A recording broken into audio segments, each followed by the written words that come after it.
You lived an entire life before the age of 3. Think about that for a moment. You were born.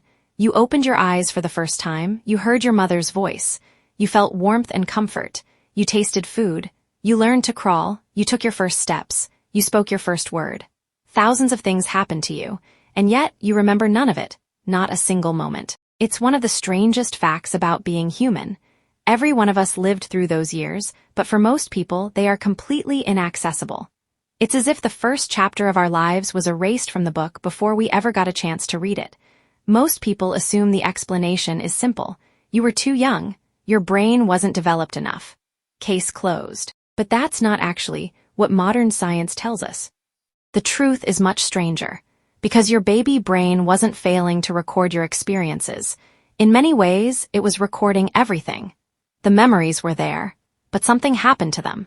Something so strange that it forces us to rethink what memory actually is and even what it means to become a person. Back in 1905, Sigmund Freud became one of the first people to seriously study this mystery. He called it infantile amnesia. The term refers to our inability to remember the earliest years of our lives. At the time, nobody really knew why it happened.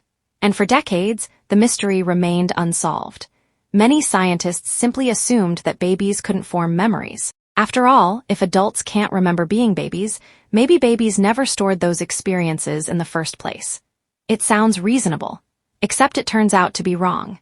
In the 1980s, psychologist Carolyn Rovey Collier conducted a series of experiments that completely changed how scientists viewed infant memory.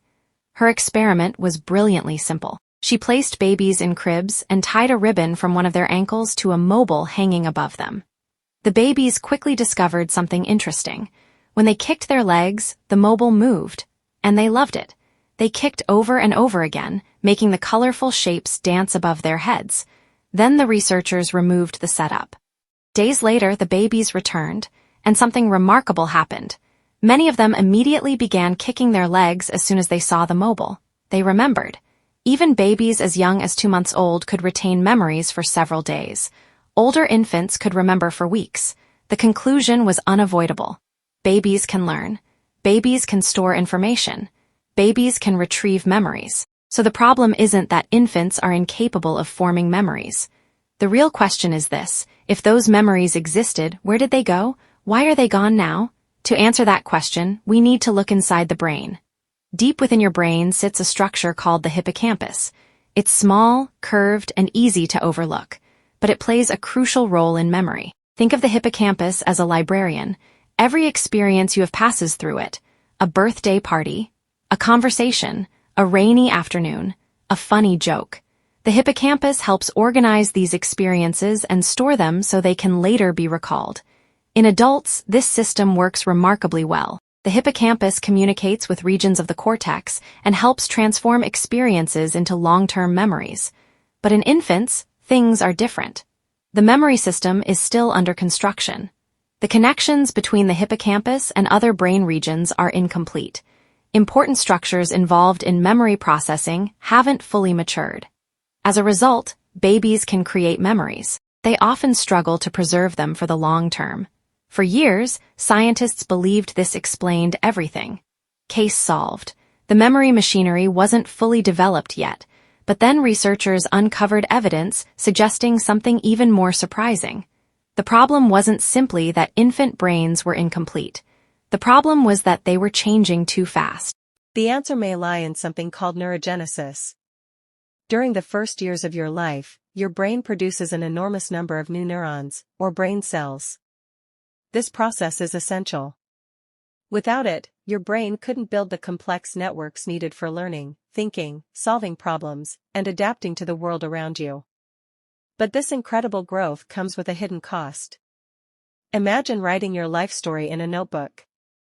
Now imagine that every day, someone keeps adding new pages between the old ones, moving chapters around, and rewriting parts of the book. Eventually, finding the original pages becomes almost impossible.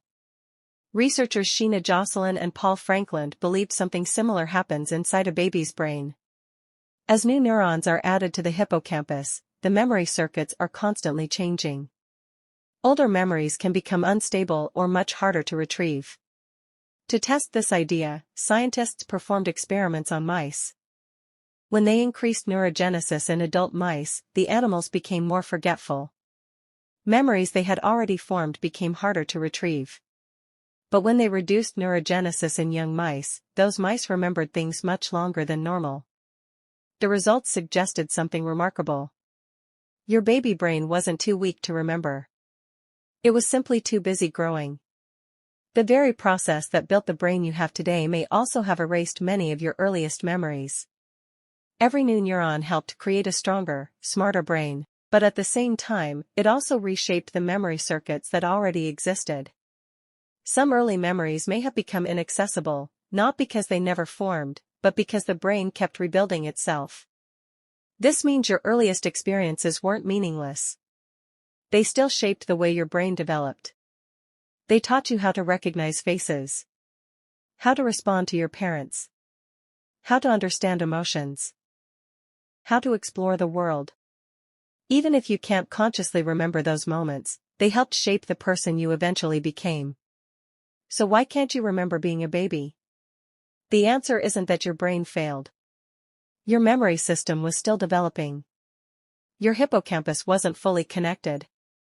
And your rapidly growing brain kept rewriting its own memory circuits as new neurons were added. All of these factors worked together. Every person on Earth has gone through this. We all have a missing chapter at the beginning of our lives. Not because nothing happened, but because our brains were focused on something even more important than remembering. They were building the foundation for everything that came after. The memories may be gone, but the person they created is still here.